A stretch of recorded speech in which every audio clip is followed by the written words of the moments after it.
Hoy nada más nos vamos a enfocar en una breve explicación sobre cómo preparar su historia de asilo. Es muy importante que ustedes sepan cómo escribir su historia. Yo no les voy a decir qué poner, ni ningún abogado nunca les va a decir qué poner en su historia de asilo, pero sí cómo escribirla. Y es muy importante porque muchos de ustedes a veces no entienden la importancia tan grande que tiene escribir su historia de asilo tal cual como le sucedió, pero de manera organizada y detallada. Hay muchas personas que yo sé que debido a la escasez de recursos, debido a falta de acceso a información debida, preparan historias de asilo muy escuetas y muy concisas. Y de esas historias es muy difícil sacar un poquito de juguito para poder defender un buen caso de asilo. Ahí Requejo intentó ponerles en pantalla una pequeña guía que yo preparé, pero se las voy a explicar punto por punto porque creo que es muy importante que tomen nota. Si puede que compartan este video. Está fuera del foco, porque cuando la pasé por Photoshop, parece que hubo a la convención se me fue fuera de foco. Después, ahora la vamos a explicar bien. Ahora le explicamos, ok, más vale más el conocimiento ahí dicho. Lo otro empírico. que quería decirles también, yo entiendo que a veces hay personas que no tienen una computadora en su casa, yo entiendo que hay personas que a lo mejor ni siquiera han tenido la posibilidad de poder manejar una computadora debidamente. Si este es el caso y usted no tiene acceso a poder escribir su historia de asilo en una computadora o un documento de Word, busquen ayuda. Es preferible que ustedes se la dicten a una persona con esta guía que yo les voy a dar y escriban una buena historia. Mientras mejor sea su historia, mientras mejor escrita esté, más chance va a tener usted de poder defender debidamente su caso de asilo. Bien, primero que todo, las historias se escriben en párrafos separados.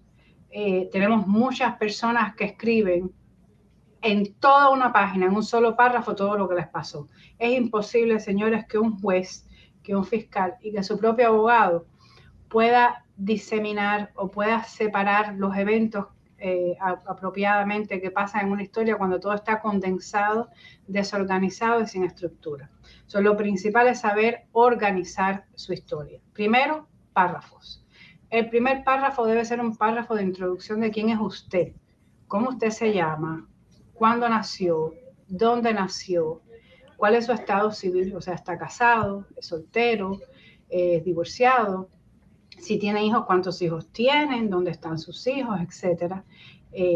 Me gusta también las historias de asilo que tienen una breve reseña de en qué trabajaba, si era cuentapropista, si era médico, si a lo mejor era biólogo, etcétera. Es importante que ponga dónde trabajaba a última fecha en su país de origen.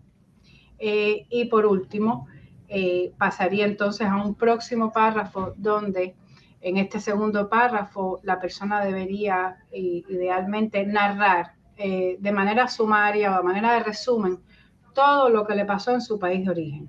O sea, un ejemplo muy sencillo es, bueno, a razón de mi opinión política, yo comencé a sufrir persecución, sufrí innumerables detenciones, golpizas, me despidieron de mi trabajo en un periodo de X cantidad de años.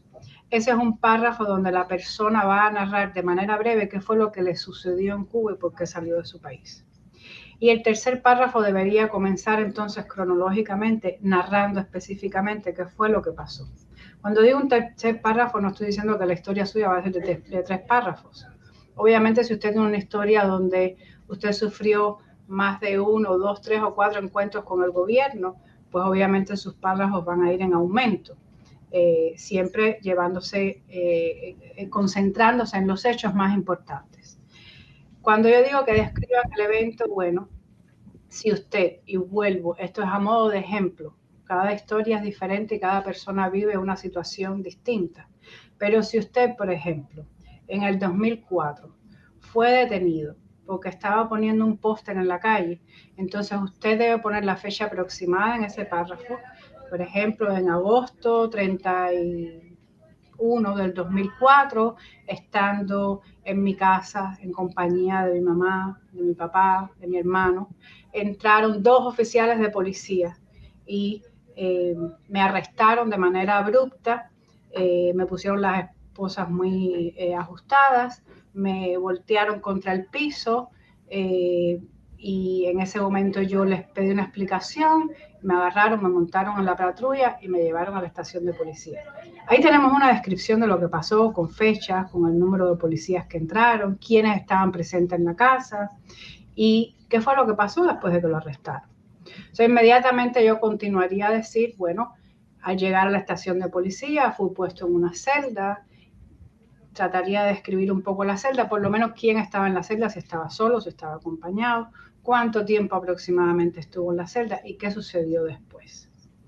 A esa historia le falta la razón por la cual la persona fue arrestada. Y la razón es muy importante para poder establecer que hay un nexo entre la persecución y el daño que sucedió.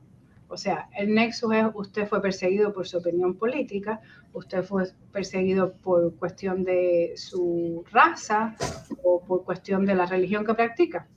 Bueno, en esta historia entonces yo pondría que iniciaría la historia diciendo, bueno, el 31 de agosto del 2004, 2 policías entraron en mi casa para arrestarme porque el día anterior yo estaba en una reunión, en una estética donde se hacen presuntas reuniones con oponentes políticos. Otra posible razón fue porque el día anterior yo decidí publicar carteles en contra del gobierno. Otra razón también puede ser, por ejemplo, el día anterior, 2 semanas antes quizás, yo en mi centro de trabajo me negué a asistir a una reunión política y expresé que estoy en contra del gobierno.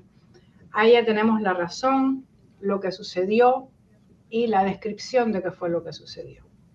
Una vez que nosotros terminamos de describir este primer evento, entonces cerramos el párrafo y continuamos con el segundo y procedemos a describir qué pasa después. A modo de resumen o a modo de conclusión, siempre se debe poner por qué usted tiene miedo a regresar a su país de origen y qué piensa que le va a suceder si usted regresa a su país de origen. Es muy importante que sepan que en los casos de asilos por opinión política, la persona, en muy pocos casos, que yo no conozco ninguno al menos, va a cambiar esa opinión política. So, una de las razones del miedo, obviamente, va a ser que al usted no cambiar su opinión política, ¿qué usted piensa que le va a pasar cuando regrese a su país? También es importante que analice qué tantos eventos usted vivió anteriormente. Bueno, si ya fue detenido, o si ya fue amenazado, o si fue despedido de su trabajo. ¿Qué piensa que le puede pasar a raíz de que usted decidió abandonar su país y de la forma en la que decidió abandonarlo? Yo creo que a grosso modo, Requejo, esto es una guía bastante práctica de cómo las personas deben enfocar las historias de asilo. Importante, señores, si ustedes no tienen quien les haga este trabajo de escribirlo a máquina, de ponerlo en un contexto en el que sea fácilmente leíble y entendible, y en el que sea una historia organizada de manera cronológica, donde donde la persona, el lector, pueda ver claramente qué fue lo que sucedió, cómo sucedió, por qué sucedió. O sea, para mí eso es una gran inversión en cuanto a tiempo y esfuerzo en su caso, y esto es una parte que nosotros los abogados no podemos hacer por usted. Si usted no tiene quien lo haga, busque quien lo ayude a hacerlo. Hay personas que, un amigo, un hermano, un papá, una mamá, un notario. El dictado, ¿eh? Exacto, y usted se lo puede ir dictando. Y ya va a tener entonces una historia que va a ser defendible de una manera mucho más fácil, ¿ok? Y segura. Es importante ese punto, doctora. Que dejan afuera muchos detalles en su historia de asilo. Nunca dejen ningún detalle en su historia de asilo. En el caso de nuestra oficina, nosotros revisamos minuciosamente las historias de asilo, y si hay algo que creemos que está de más o que es innecesario plasmar porque no viene al caso unas partes del caso de asilo, pues nosotros les podemos sugerir que lo quiten, o igual si hay algo que nosotros vemos entre un hecho y el otro que quizás por obvias razones faltó o hay que abundar más, nosotros también se los vamos a decir. Pero es importante, señores, que ustedes tomen conciencia de la importancia de escribir una buena historia de asilo. No inventada, nada falso, siempre con su verdad, pero bien escrito. Doctora, yo para concluir, porque sabemos que para no tenerlo muy extenso, porque usted tiene consultas ahora urgentes y tiene que ir a corte. Yo recuerdo que una de las primeras conversaciones suyas y mías fueron en la capacidad o la incapacidad de muchas personas de no poder demostrar que fueron perseguidos en Cuba. Y a partir de ese momento se ha convertido en un leitmotiv personal mío de demostrar de que cada uno de los ciudadanos cubanos nacidos después del triunfo de la revolución al día de hoy tienen un caso mínimo de asilo. Lo que sucede es que el diablo son los detalles.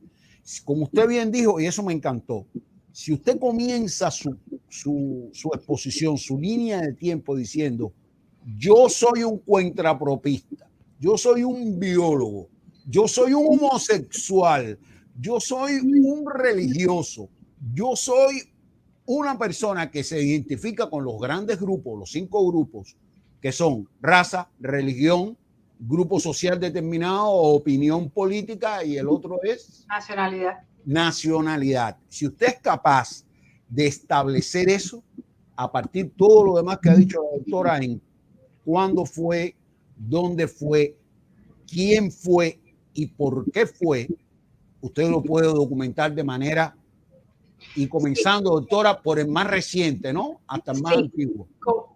Comenzando por el más antiguo, pues cronológico, el más antiguo al más reciente, obviamente. Al más reciente. Correcto. Y siempre requejo, es importante que las personas sepan que no siempre van a tener evidencias de todo.